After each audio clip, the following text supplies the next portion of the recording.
বন্ধুরা, কৃষ্ণ নাম জপ করলে জীবনে সব কিছু প্রাপ্ত করা যায়, কিন্তু মূল বিষয় হলো যে আমাদের এই জড়জগতে বা ভূলোকে সব কিছুই হলো মিথ্যা। তাই এই জড়জগৎকে একটি মরুভূমির সঙ্গে তুলনা করা হয়েছে, আর এখনকার সুখকে মরীচিকার সঙ্গে তুলনা করা হয়েছে। মরুভূমিতে যেমন অনেক চেষ্টা করেও জলের সন্ধান পাওয়া যায় না, তেমনি হাজার চেষ্টা করেও জড়জগতে সুখের লেশমাত্র পাওয়া যায় না। আপনি যতই ধনী হয়ে যান, আপনি যতই উচ্চপদস্থ কর্মচারী হয়ে যান, পরের জন্মে আবার আপনাকে সেই শূন্য থেকেই শুরু করতে হবে।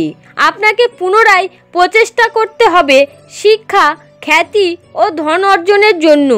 আর যদি আপনি ভগবান শ্রীকৃষ্ণের নাম এই জন্মে অপার ভক্তির সঙ্গে নিয়মিত একবারও জপ করেন, তাহলে মৃত্যুর পর আপনি পরমাত্মায় বিলীন হয়ে যাবেন। আর যদি কোনো কারণবশত, কোনো অপূর্ণ কর্মফলবশত আপনাকে পুনরায় এই ধরাধামে ফিরে আসতে হয়, তবু খ্যাতি ও ধন আপনি জন্মসূত্রেই লাভ করবেন। এই হলো কৃষ্ণের নামের মহিমা। লক্ষ্য করে দেখবেন, অনেক শিশুরাই এই জগতে জন্মগত ধনী ও খ্যাতিসম্পন্ন হয়, আবার অনেক শিশুরাই খুব কম বয়সে অধিক শিক্ষিত হয়ে ওঠে। তখন আমরা বলি সে খুব সুখে আছে, বা শিশু বয়স থেকেই সে প্রচণ্ড জ্ঞানী হয়ে উঠেছে। আসলে এই সব কিছুই তার পূর্বজন্মের করা কর্মের ফল। তাই বহু যুগ আগের থেকে শাস্ত্রে বর্ণিত রয়েছে, কলিযুগে মুক্তির পথ হলো কৃষ্ণ নাম জপ করা। যেমন কোনো ধনী ব্যক্তির বাড়ি গেলে আপনি আভিজাত্যপূর্ণ আহার গ্রহণ করতে পারেন, আবার যখন আপনি কোনো দরিদ্র ব্যক্তির বাড়ি যান, তিনি নিজের সাধ্য অনুযায়ী আপনাকে আহার করান। ঠিক তেমনি প্রভু পরমেশ্বর, যিনি সমগ্র সৃষ্টির সৃষ্টিকর্তা, তার নাম জপ করলে আপনিও তার আশ্রয় লাভ করতে সক্ষম হবেন। আর যখন আপনি পরমেশ্বরের আশ্রয় লাভ করবেন, তখন পরমেশ্বরের সমান আপনার সম্মান হবে। তখন আপনি পরমেশ্বর ভগবান শ্রীকৃষ্ণের সমান আনন্দিত বোধ করবেন, কারণ ভগবান তার কোনো ভক্তকে নিজের থেকে নিচুতে রাখতে দেন না। লক্ষ্য করে দেখবেন, কোনো প্রকৃত ধনী ব্যক্তি নিজে দামি পোশাক পরিধান করলে ঠিক সেই সমপরিমাণ দামি পোশাক নিজের ভৃত্যকেও পরিধান করান।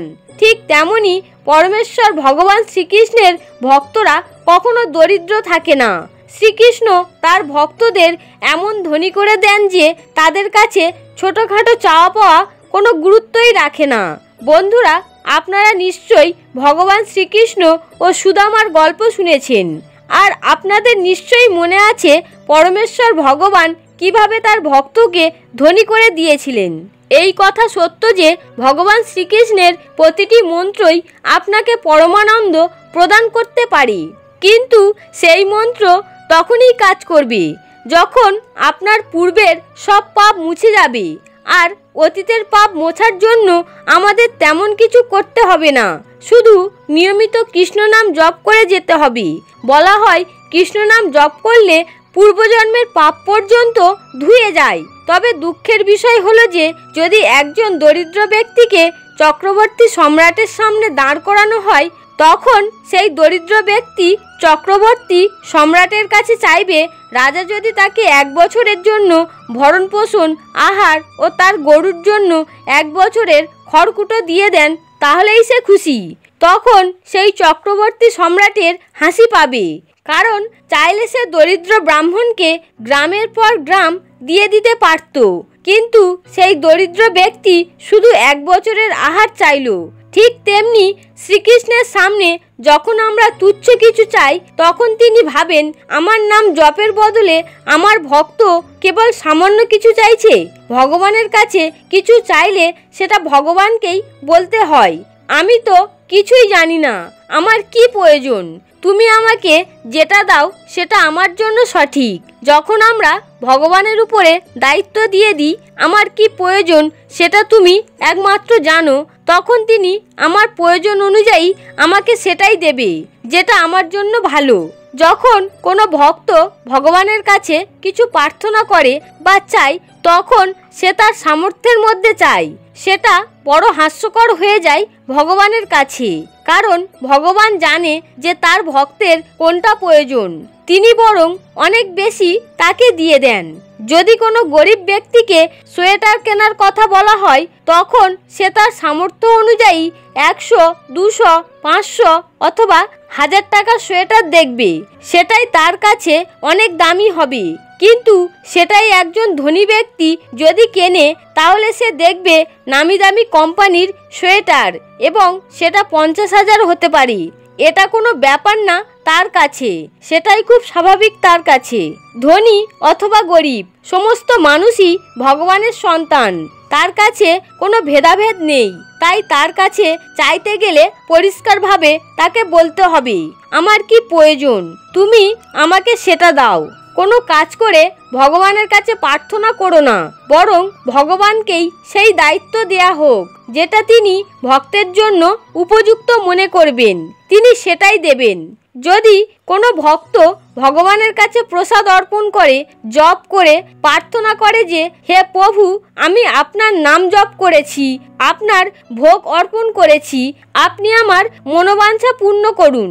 আবার এটাও হয় যে একটা শিশু যেমন বাবা মার কাছে আবদার করে, ঠিক সেইভাবেও ভগবানের কাছে নিজের আবদার করা একজন ভক্তের অধিকার। ভক্তের আবদার যদি সঠিক হয়, তখন ভগবান এমনিই সেটা দেবেন। আর সেটা যদি ভক্তের জন্য সঠিক না হয়, সেটা কখনোই দেবেন না। কখনো কোনো অন্যায় আবদার ভগবান গ্রহণ করেন না, কারণ সেটা তার ভক্তের জন্য ক্ষতিকারক হতে পারে। ভগবানের চরণে শুধু প্রার্থনাই করা যেতে পারে, এবং তাকে অন্তর থেকে বলতে হয় যে, হে নাথ, আমার জন্য যেটা ভালো, যেটা সঠিক, তুমি আমাকে সেটাই দিয়ে দাও। সঠিক চাওয়া ভগবানের কাছে এটাই হয়।